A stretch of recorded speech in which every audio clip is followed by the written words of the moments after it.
Y el año 2023, que de a poco empieza a convertirse en sinónimo de fecha distante, marcó un antes y un después en la robot pill.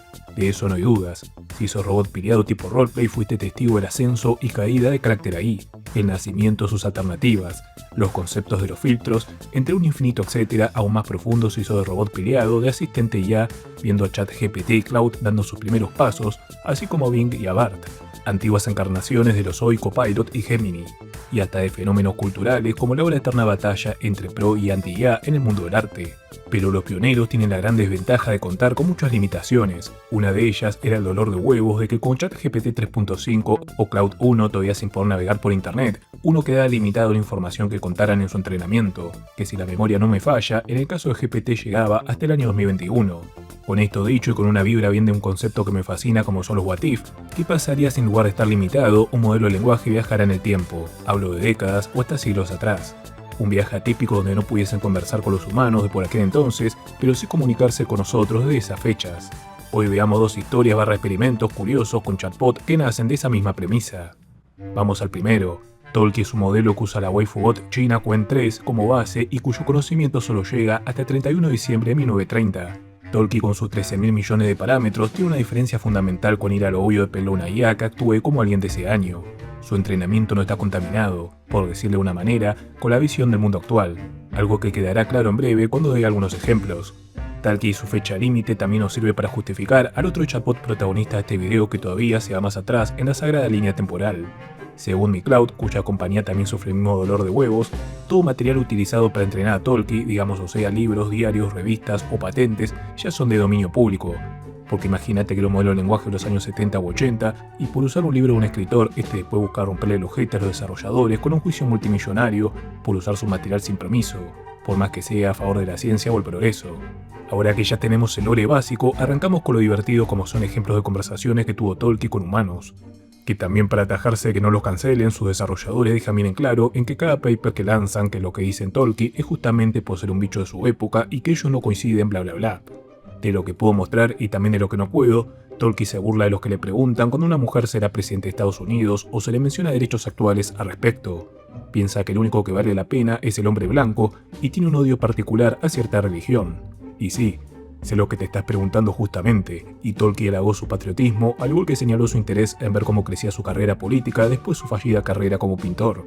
Sigamos a Art Attack con cómo se armó a Talkie para evitar lo que sus desarrolladores y otros de proyectos similares llaman como temporal leak o fuga temporal. Como le dije antes, el entrenamiento de Talkie se enfocó en su mayoría a libros, diarios o revistas del siglo XXI. Todos ellos son escaneados y evitando material digital por si alguna nota al pie de algún historiador te cagaba todo. El primer gran problema fue asegurarse efectivamente la fecha de parte de este material, como libros técnicos o teóricos, o evitar que sean ediciones posteriores. Y fue justamente por usar escaneos de material original que por el estado de muchos de ellos, Talkie tuvo una tasa de éxito entre 30 al 70% y en asimilar de forma coherente el material con el que se le entrenó, a diferencia del éxito absoluto de modelos actuales con material digital como archivo PDF. Puede que parezca una boludez, pero que un texto te venga con una letra manchada de una palabra puede traer consecuencias catastróficas, más en modelos así donde se usan pocas herramientas. La gran contra sin duda fue enseñarle el concepto de chatear en una era cavernaria a nivel tecnología computacional.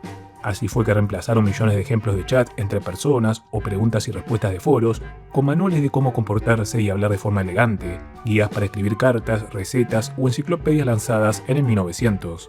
Hubo un momento del proyecto donde buscaron aprovechar el bug y ahorrarse días de trabajo haciendo que un modelo cloud con reglas estrictas del año en que se encontraba Talkie lo ayudara a pulir todo esto. Pero cuando la vida te la quiere poner no hay forma de esquivarle el bulto y pese a que Cloud obedeció al pie de la letra, ese modelo Talkie pre-lanzamiento se descartó porque aprendió de Cloud a listar todas sus ideas. Ya saben, cuando le preguntas a una IA cualquier gilada y después chuparte las medias diciéndote que sos un crack, arranca con sus listitas. Una forma de comunicación bien de la década de los 2020. Algo que seguro se estén preguntando es qué onda si haces roleplay de Tron del futuro y le hablas a Talkie de la Segunda Guerra Mundial, el hombre yendo a la luna o este internet.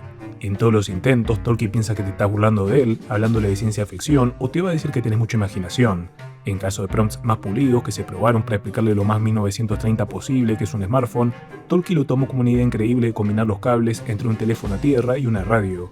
Como nota de color final, antes de pasar a un gran descubrimiento que se hizo gracias a Talkie, es que entrenarlo a la vieja escuela trajo la ironía que pese a lo que se hizo hoy en día, un modelo de lenguaje es más inteligente y complejo gracias a aprender de internet. Algo que es lógico, pero bueno, quería mencionarlo. Y como bien dije recién que a lo Neo de Matrix esquiva todas las balubis de hablarle del futuro, el gran descubrimiento fue que sin entrenamiento alguno y con solo darle los datos básicos, Tolkien aprendió en pocos mensajes a programar en Python, lo que llevó al descubrimiento cómo los modelos de lenguaje emulan lo que llamamos razonamiento. Por mucho tiempo se creía que cosas como la programación, un modelo lo hacía exclusivamente basándose en todos los manuales y ejemplos de foros que cargaba encima o de buscar en Google anotaciones de GitHub o Reddit. Pero con esto quedó en claro que los modelos para cosas como programar en un código no muy complejo usan algo más parecido a la lógica. Por ejemplo, algo que por lo menos en Internet de los 2010 se teorizaba mucho o hasta se aplicaba a las primeras generaciones de memes.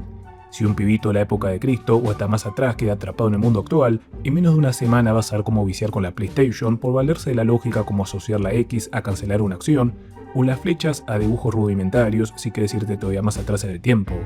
Tolkien razonó similar y entendiendo la estructura de programación y su similitud con condicionantes, como los if-else de si el personaje usa su espada, entonces el NPC del monstruo explotará y transferirá puntos de experiencia, empezó a programar desconociendo como décadas en el futuro, también su especie se volvería otro enemigo natural de los programadores, casi a la par de los artistas de comisiones. A lo más importante, puedes hablarle ahora mismo con el link o screenshot de Google que hagas y no me olvido. O si por ley de Murphy justo cuando armo el video ya lo di donde baja. Ya me contarán qué tal rolea Tolkien-chan con la moralina de esos años que sorpresivamente no dista mucho en algunas ideas de la sociedad moderna. Toca viajar ahora a un punto histórico donde era un lujo mayor poder bañarse todos los días que viajar por el mundo, y en donde en lugar de esperar que Netflix estrene una nueva temporada de tu serie favorita, ir a aguardar a que Conan Doyle publicase en el diario un nuevo capítulo de la nueva aventura de Sherlock Holmes, el siglo XIX. A diferencia de Tolkien, este chatbot de nombre Mr. Chatterbox nació de una idea de un aficionado a la materia y con solo estudios universitarios en literatura, o sea sin background en IA o tecnología más allá de un robot pileo genuino nacido de las tripas. Algo que me olvidé de aclarar y de paso acá meto el 2x1 es que a niveles de poder Tolkien podría hacer frente a un GPT 3.5, pero Chatterbox se queda en un versus con GPT-2, tomando la base que para 90% robot pileados, GPT 3.5 fue el equivalente a Raditz en adentrarlos por completo en la robot pill y dar paso a 20 gigapoderosos en la actualidad. Tolkien versus GPT 3.5 sería, no sé, Goku pos entrenar con Kaiosama versus Nappa o Vegeta, y los de este caso ya combates como el Goku nenazo contra Tao Pai Pai o Tamborín. Siguiendo en orden cronológico el lore del Mister, su creador Trip Venturella se le ocurrió la idea mientras leía una novela de uno de los tantos viajes de Charles Darwin, buscando ir un paso más allá que roleplay y plantearse crear un chatbot de la época victoriana. Con esto en mente y ayudado por profesores y alumnos de su universidad, Venturella consiguió la arquitectura de un modelo con el key de GPT-2, pero sin pertenecer a ninguna empresa. En términos cocinerísticos, GPT Cloud y demás serían hamburguesas de las grandes cadenas y a Venturella se le dio una bolsa de carne picada para que haga él de forma casera la hamburguesa, a la que de condimentos le metió 28.000 libros de todo tipo, de entre 1837 a 1899, y millones de datos sin corrupción de fechas posteriores que le dieron de la biblioteca en la universidad. Más que nada para lo más difícil que fue enseñarle a hablar a Chatterbox, cuando solo usar diálogos de novelas no iba ni para adelante ni para atrás. Curiosamente, el presupuesto de $500 que Venturella tenía para Mr. Chatterbox, o como lo apodó con guiño a Frankenstein, el Prometeo moderno, más de $300 se lo comió Cloud, que fue su colaborador principal para darle vida a Chatter. Sí, Cloud es básicamente el Piccolo de los chatbots, siempre criándolos o entrenándolos. De esta época de los orígenes de Chatterbox podemos rescatar que de forma random se le pegó el fanatismo de su creador por Darwin, o que también se le pegó el bicho de ser extremadamente adulador como los modelos actuales, solo que aplicado a la época, como tratando de bellas doncellas a sus humanas o reforzando la galantería y audacia de sus humanos. Otra curiosidad es que a Venturella se le pasó por alto entrenarlo con material de Jane Austen, la escritora de Orgullo y Prejuicio, que ni idea de qué carajo trata, pero siempre se lo nombra como un libro ya de importancia universal, y tiene su película con zombies. Lo que sí, a diferencia de Tolkien, su nivel de pelea no le permite bien estructurar oraciones o conceptos, así que no funciona lo de pedirle que programe en Python, y como momento turbio, en varias pruebas Chatterbox respondía a los hola con frases depresivas al estilo de «cuando llegue la muerte no la tomes a la ligera», de seguro por la tasa alta de mortalidad por aquel entonces. Y el lado malo es que en algunos conocimientos generales alucina, como cuando le preguntaron si sabía el continente americano, o en mi caso cuando le pregunté por Sherlock Holmes, ya que sí, también se puede chatear gratis con este brobot. Y lo más interesante, se viene su variante femenina a la que van a entrenar únicamente con literatura romántica de ese siglo, para el que deteste cómo la modernidad moldeó a la mujer y busque waifus de la vieja escuela. Y hasta acá el video de hoy, que abre todo un mundo de posibilidades para que el US, universo expandido de chatbots, se extienda mucho más allá del siglo XXI y parte del XX. ¿Tendremos o ya existirá un chatbot cavernícola? Solo el tiempo y algún posible video futuro lo dirán.